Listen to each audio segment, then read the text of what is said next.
या देवी सर्वभूतेषु शक्तिरूपेण संस्थिता नमस्तस्यै नमस्तस्यै नमस्तस्यै नमो नमः। जय माता दी। माँ शक्ति का वास हो, माँ शक्ति का वास हो, संकटों का नाश हो, हर घर में सुख शांति का वास हो। यह नवरात्रि का पर्व आप सबके लिए सबसे खास हो।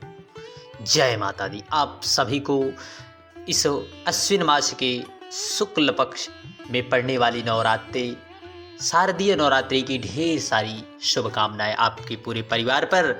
हर बार की तरह इस बार भी माँ आदिशक्ति जगत जननी अम्बा जगदम्बा पराम्बा की शक्ति और उनकी छत्र छाया कृपा आपके पूरे परिवार पर बनी रहे, ऐसी हम आप सभी लोग माँ से कामना करेंगे। तो आज हम सभी लोग यह जानने वाले हैं दोस्तों, भक्तों की इस साल नवरात्रि, शारदीय नवरात्रि का प्रारंभ कब से हो रहा है, क्या है पूजन सामग्री, घट स्थापना का क्या शुभ मुहूर्त है, साथ ही साथ जानेंगे कब है अष्टमी और नवमी। और आपको यह भी बता दें कि इस बार नवरात्रि संपूर्ण 9 दिन का रहने वाला है।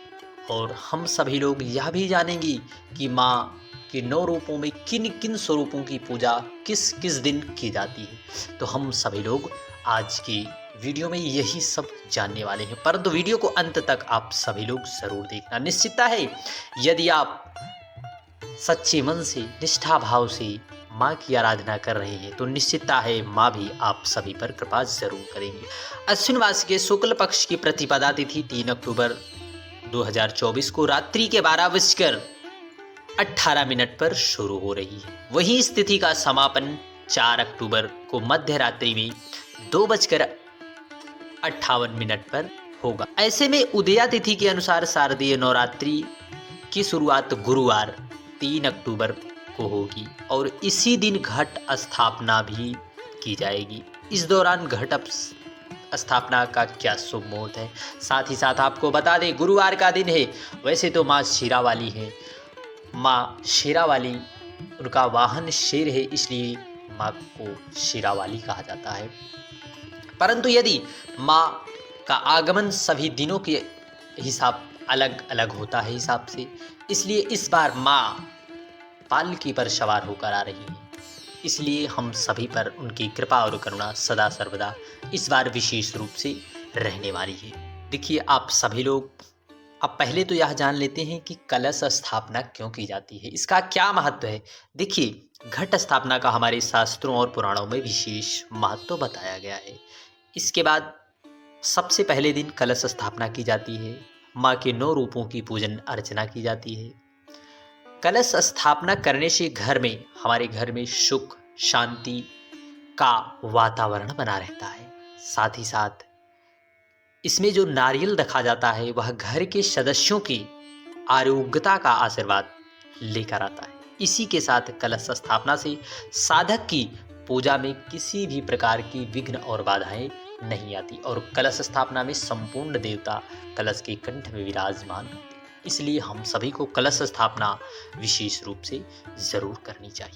घट स्थापना का जो शुभ मुहूर्त रहने वाला है 3 अक्टूबर गुरुवार सुबह 6:15 से लेकर 7:22 तक, लमसम 1 घंटे 6 मिनट तक का यह शुभ मुहूर्त बनने वाला है, लमसम लगभग। और घट स्थापना जो कि अभिजीत मुहूर्त में सुबह 11:46 से लेकर दोपहर 12:33 तक रहने वाला है। आप सभी लोग कलश स्थापना के लिए विशेष बातों का ध्यान रखें। हमारे शास्त्रों और पुराणों में हमेशा सोने, चांदी, तांबे या फिर मिट्टी से बने ही कलश का इस्तेमाल हमें करना चाहिए अपनी सामर्थ्यता के अनुसार। पूजा के लिए लोहे या स्टील से बने कलश का प्रयोग नहीं करना चाहिए। विशेष रूप से कलश की स्थापना या तो उत्तर दिशा में या फिर पूर्व दिशा में करनी चाहिए। स्थापना करने से पहले जहां पर हमें स्थापना करना है उस स्थान को अच्छे से साफ सफाई कर ले। विशेष रूप से यह भी बता दें इस बार ग्रहण का भी साया जो है पड़ा हुआ है, इसलिए सबसे पहले हम सभी लोग अपने पूरे घर को गंगाजल से या फिर पूजन स्थान को पवित्र अवश्य करें। फिर गंगा जल का छिड़काव करें। इसके बाद कलश की स्थापना करें। कलश स्थापना के लिए चिकनी मिट्टी या फिर रेतीली मिट्टी को फैला लें। अष्टदल कमल बना लें। कलश में सप्तमृत्तिका, सुपारी, सिक्का, सुगंध, सर्वौषध, कौड़ी, शहद, गंगाजल, पंचपल्लव, पीपल, आम, बरगद, गुलर, पाकड़ आदि के पल्लव, यदि उपलब्ध ना हो तो आम के पल्लव डाल लें। लाल रंग के कपड़े में नारियल लपेटकर कलश के ऊपर रख दें। सिंदूर से कलश में स्वास्तिक बना लें। कलश के ऊपर मिट्टी के बर्तन में धान या चावल डालकर उसके ऊपर नारियल स्थापित कर दें। पूजा की बाद वेदी के ऊपर जौ को बो दें। इस बार जो है 3 अक्टूबर से गुरुवार से प्रारंभ होकर शारदीय नवरात्रि 11 अक्टूबर 2024 को समाप्त होने वाली है। ऐसे में 9 दिनों में माँ सभी भक्तों पर कृपा करने आ रही हैं।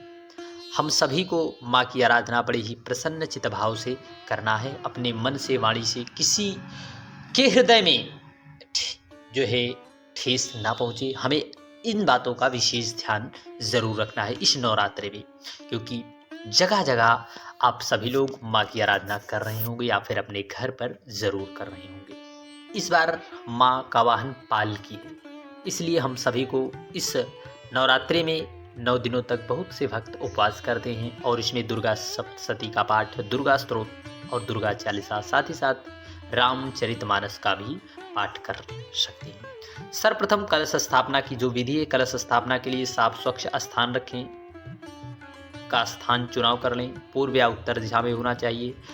कलश स्थापना के समय घड़े में चावल, गेहूं, जौ, मूंग, सिक्के, कुछ पत्ते, गंगाजल, नारियल, कुमकुम, रोली और उसके ऊपर नारियल रख दें। घड़े के मुख पर मौली लपेट दें। कुमकुम से तिलक लगाएं।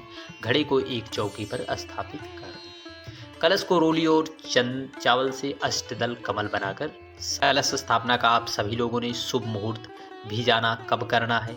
अब आइए जानते हैं कि गुरुवार के दिन घट स्थापना, जिस दिन माँ शैलपुत्री का पूजन का क्रम प्रारंभ होता है, और नवरात्रि का दूसरा दिन 4 अक्टूबर शुक्रवार माँ ब्रह्मचारिणी पूजा, शारदीय नवरात्रि का तीसरा दिन 5 अक्टूबर माँ चंद्रघंटा, और चौथा दिन 6 अक्टूबर रविवार विनायक चतुर्थी, पांचवा दिन 7 अक्टूबर सोमवार माँ कूष्मांडा, नवरात्रि का छठवां दिन 8 अक्टूबर माँ स्कंद माता, 7वां दिन 9 अक्टूबर माँ कात्यायनी, नवरात्रि का 8वां दिन 10 अक्टूबर गुरुवार कालरात्रि पूजा, शारदीय नवरात्रि का 9वां दिन 11 अक्टूबर शुक्रवार दुर्गा अष्टमी, महागौरी पूजा, शारदीय नवरात्रि का 10वां दिन 12 अक्टूबर शनिवार, नवमी हवन, दुर्गा विसर्जन, विजयदशमी, दशहरा।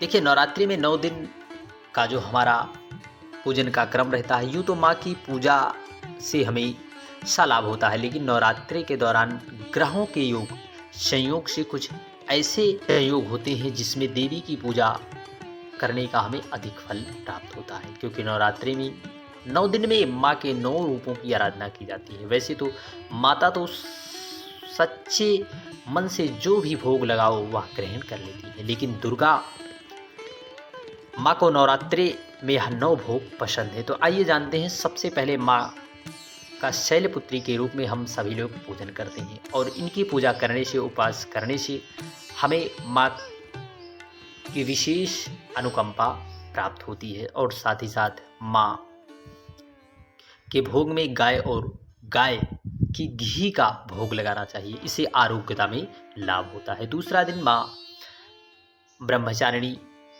उनके भोग में हमें शक्कर का प्रयोग अवश्य करना है। इससे ऐसा करने से चिरायु का वरदान प्राप्त होता है। तीसरा दिवस जो होता है माँ चंद्रघंटा, इनको भोग के लिए दूध का भोग हमें अवश्य जो है प्रदान करना चाहिए, चढ़ाना चाहिए, ताकि और ज़रूरतमंद को दूध का दान भी करना चाहिए। धन वैभव ईश्वर की प्राप्ति होती है। माता का चौथा दिन कूष्मांडा के रूप में हम सभी लोग पूजन करते हैं। मालपुआ इन्हें अत्यधिक प्रिय है।